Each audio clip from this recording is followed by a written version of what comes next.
श्रीगणेशाय नमः। प्रातः स्मरामि गणनाथमनाथ बन्धुं सिन्दूरपूरपरिशोभितगण्डयुग्मम् उद्दण्डविघ्नपरिखण्डनचण्डदण्ड माखण्डलादिशुरनायकवृन्दवन्द्यम् प्रातर्नमामि चतुराननवन्द्यमान मिच्छानुकूलमखिलं च वरं ददानम् तं तुन्दिलं विरशनाधिपयज्ञसूत्रं पुत्रं विलासचतुरं शिवयोः शिवाय प्रातर्भजाम्यभयदं खलु भक्तशोक दावानलं गणविभुं वरकुञ्जराश्यम् अज्ञानकाननविनाशनहव्यवाह मुत्साहवरधनमहं श्रुतमीश्वरस्य श्लोकत्रयमिदं पुण्यं सदा साम्राज्यदायकम् प्रातरुत्थाय सततं यः पठेत् प्रयतः पुमान्। इति श्रीगणेशप्रातः स्मरणं सम्पूर्णम्। प्रातः स्मरामि गणनाथमनाथ बन्धुं सिन्दूरपूरपरिशोभितगण्डयुग्मम् उद्दण्डविघ्नपरिखण्डनचण्डदण्ड माखण्डलादिशुरनायकवृन्दवन्द्यम् प्रातर्नमामि चतुराननवन्द्यमान मिच्छानुकूलमखिलं च वरं ददानम् तं तुन्दिलं विरशनाधिपयज्ञसूत्रं पुत्रं विलासचतुरं शिवयोः शिवाय प्रातर्भजाम्यभयदं खलु भक्तशोक दावानलं गणविभुं वरकुञ्जराश्यम् अज्ञानकाननविनाशनहव्यवाह मुत्साहवरधनमहं श्रुतमीश्वरस्य श्लोकत्रयमिदं पुण्यं सदा साम्राज्यदायकम् प्रातरुत्थाय सततं यः पठेत् प्रयतः पुमान्। इति श्रीगणेशप्रातः स्मरणं सम्पूर्णम्। प्रातः स्मरामि गणनाथमनाथ बन्धुं सिन्दूरपूरपरिशोभितगण्डयुग्मम् उद्दण्डविघ्नपरिखण्डनचण्डदण्ड माखण्डलादिशुरनायकवृन्दवन्द्यम् प्रातर्नमामि चतुराननवन्द्यमान मिच्छानुकूलमखिलं च वरं ददानं तं तुन्दिलं विरशनाधिपयज्ञसूत्रं पुत्रं विलासचतुरं शिवयोः शिवाय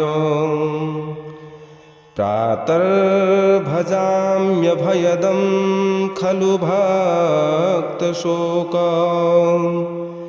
दावानलं गणविभुं वरकुञ्जराश्यम्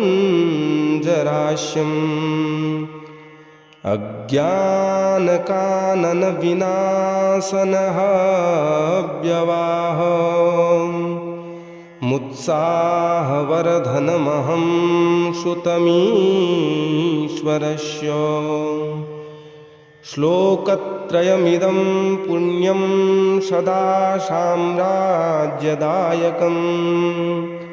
प्रातरुत्थाय सततं यः पठेत् प्रयतः पुमान् इति श्रीगणेश प्रातः स्मरणं सम्पूर्णम्।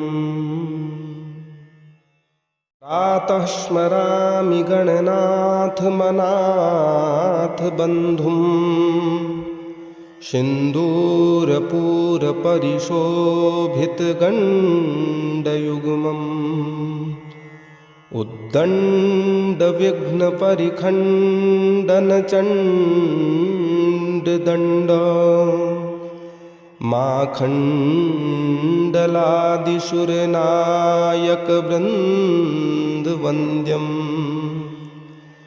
प्रातर्नमामि चतुराननवन्द्यमान मिच्छानुकूलमखिलं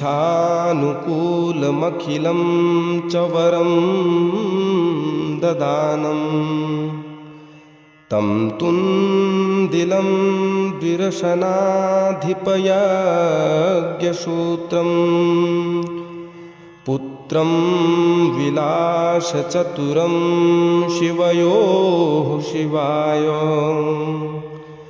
प्रातर्भजाम्यभयदं खलु भक्तशोकं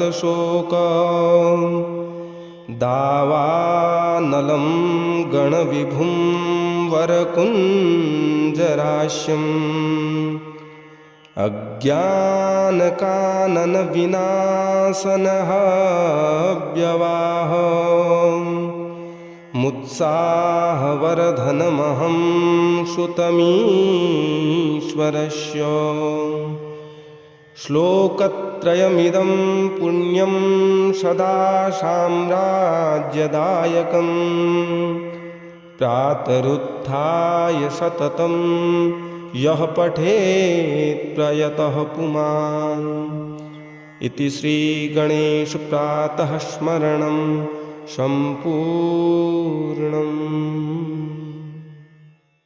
प्रातः स्मरामि गणनाथ मनाथ बन्धुं सिन्दूरपूरपरिशोभितगण्डयुग्मम् उद्दण्डविघ्नपरिखण्डनचण्डदण्ड माखण्डलादिशुरनायकवृन्दवन्द्यम् प्रातर्नमामि चतुराननवन्द्यमान मिच्छानुकूलमखिलं च वरं ददानं तं तुन्दिलं विरशनाधिपयज्ञसूत्रं पुत्रं विलासचतुरं शिवयोः शिवाय प्रातर्भजाम्यभयदं खलु भक्तशोकं दावानलं गणविभुं वरकुञ्जराश्यम्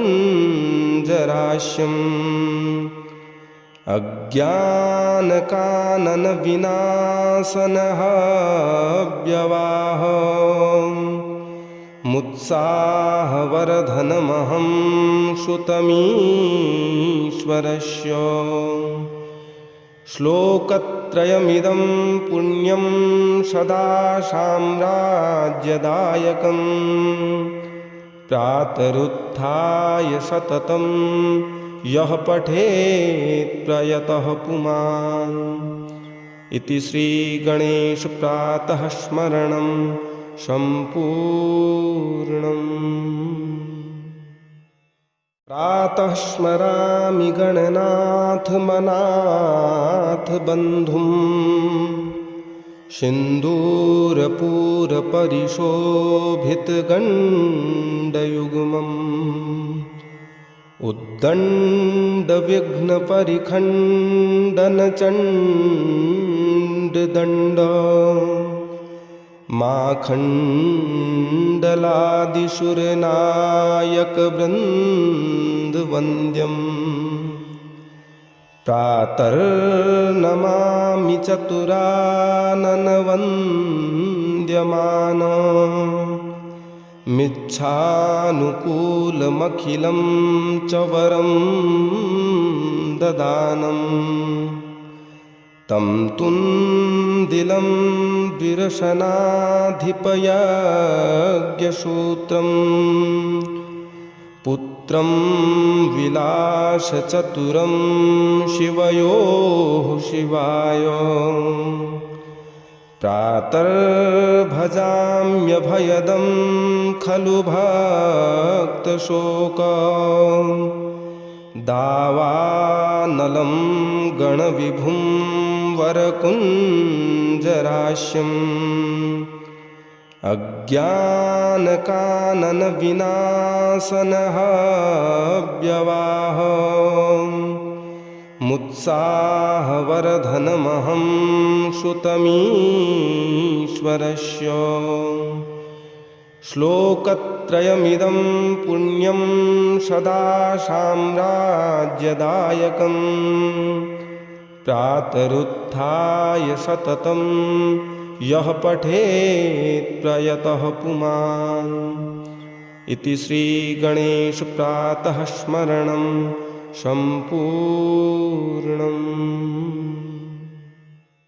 प्रातः स्मरामि गणनाथ मनाथ बन्धुं सिन्दूरपूरपरिशोभितगण्डयुग्मम् उद्दण्डविघ्नपरिखण्डनचण्डदण्ड माखण्डलादिशुरनायकवृन्दवन्द्यम् प्रातर्नमामि चतुराननवन्द्यमान मिच्छानुकूलमखिलं च वरं ददानं तं तुन्दिलं विरशनाधिपयज्ञसूत्रं पुत्रं विलासचतुरं शिवयोः शिवाय प्रातर्भजाम्यभयदं खलु भक्तशोक दावानलं गणविभुं वरकुञ्जराश्यम् अज्ञानकाननविनाशनः व्यवाह मुत्साहवर्धनमहं श्रुतमीश्वरस्य श्लोकत्रयमिदं पुण्यं सदा साम्राज्यदायकं प्रातरुत्थाय सततं यः पठेत् प्रयतः पुमान्। इति श्रीगणेश प्रातः स्मरणं सम्पूर्णम्। प्रातः स्मरामि गणनाथ मनाथ बन्धुम् सिन्दूरपूरपरिशोभितगण्डयुग्मम् उद्दण्डविघ्नपरिखण्डनचण्डदण्ड माखण्डलादिशुरनायकवृन्दवन्द्यम् प्रातर्नमामि चतुराननवन्द्यमान मिच्छानुकूलमखिलं च वरं ददानम् तं तुन्दिलं द्विरशनाधिपयज्ञसूत्रम् पुत्रं विलासचतुरं शिवयोः शिवाय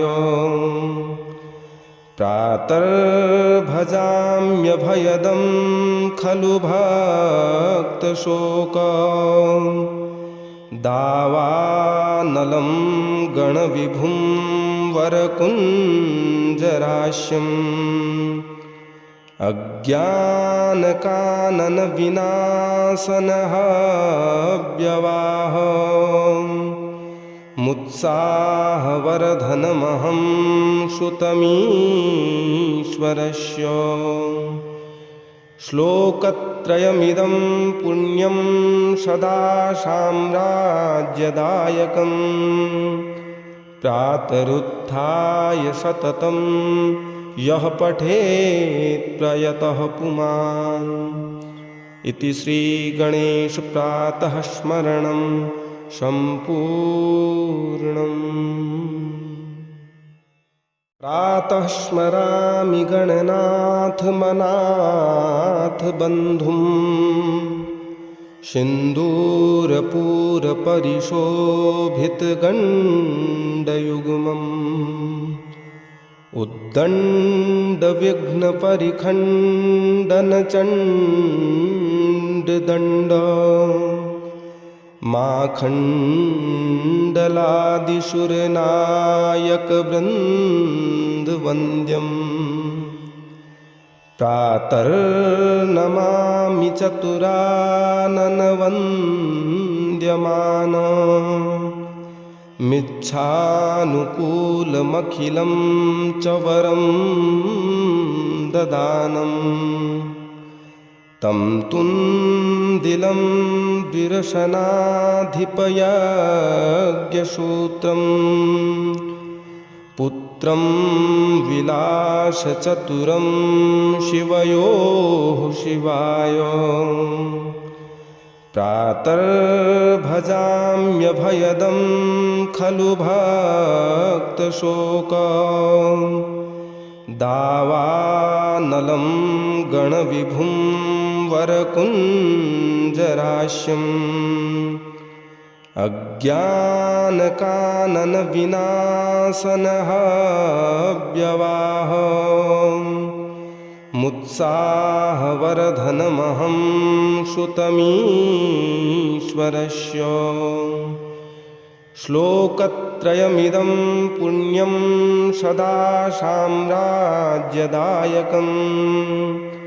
प्रातरुत्थाय सततं यः पठेत् प्रयतः पुमान् इति श्रीगणेशप्रातः स्मरणं सम्पूर्णम्।